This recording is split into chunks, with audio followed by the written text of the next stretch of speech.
Kabanata Siyam. Si Noe at ang kanyang mga anak ay binasbasan ng Diyos.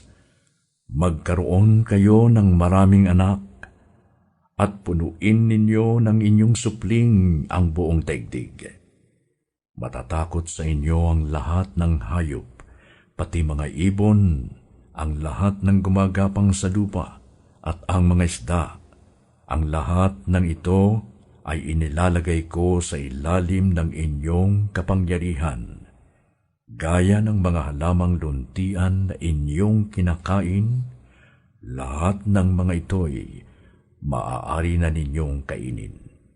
Huwag lamang ninyong kakainin ang karneng hindi inalisan ng dugo, sapagkat nasa dugo ang buhay. Mananagot ang sinumang papatay sa inyo, maging ito'y isang hayop.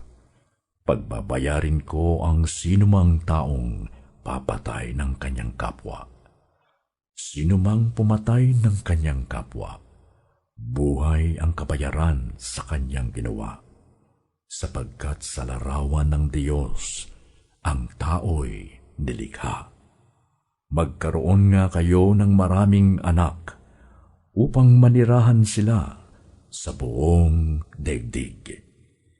Sinabi ng Diyos kay Noe at sa kanyang mga anak, ako'y nakikipagtipan sa inyo ngayon, pati na sa inyong magiging mga anak, gayon din sa lahat ng mga bagay na may buhay sa paligid ninyo, sa mga ibon, pati sa maaamot mailap na hayop na kasama ninyo sa barko.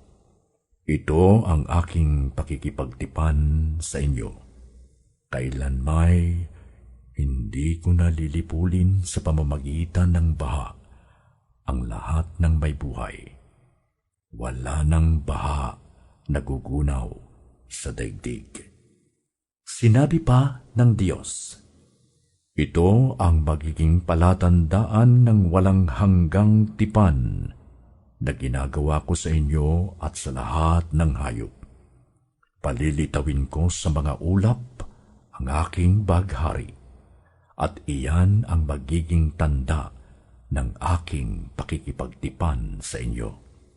Tuwing magkakaroon ng ulap at lilitaw ang bahaghari, aalalahanin ko ang aking pangako sa inyo at sa lahat ng hayop. Hindi ko na lilipulin sa baha ang lahat ng may buhay. Tuwing lilitaw ang bahaghari, maaalala ko ang walang hanggang tipan na ginawa ko sa inyo at sa lahat ng may buhay sa balat ng lupa.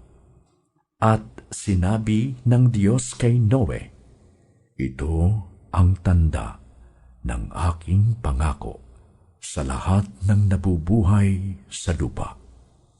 Ang mga anak ni Noe na kasama niyang lumabas sa barko ay sina Shem, Japhet at Ham na ama ni Kanaan. Ang tatlong ito ang pinagmulan ng lahat ng tao sa daigdig. Si Noe ay isang magsasaka at siya ang kauna-unahang nagbukid ng ubasan. Minsan, uminom siya ng alak at nalasing. Nakatulog siyang hubad na hubad sa loob ng kanyang tolda. Sa gayong ayos, nakita siya ni Ham, ang ama ni Kanaan, at ibinalita ito sa kanyang mga kapatid.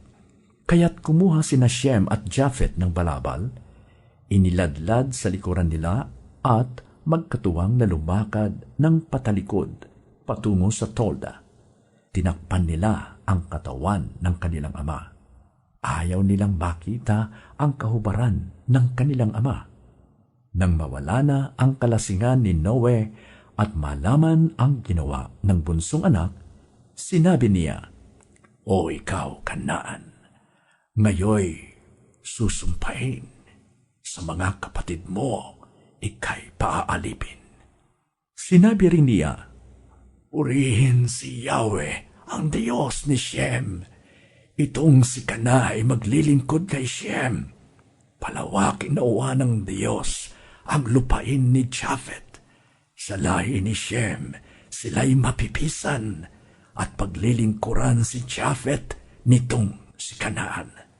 Si Noe ay nabuhay pa ng 350 taon pagkatapos ng baha, kaya't umabot siya sa gulang na 950 taon bago namatay.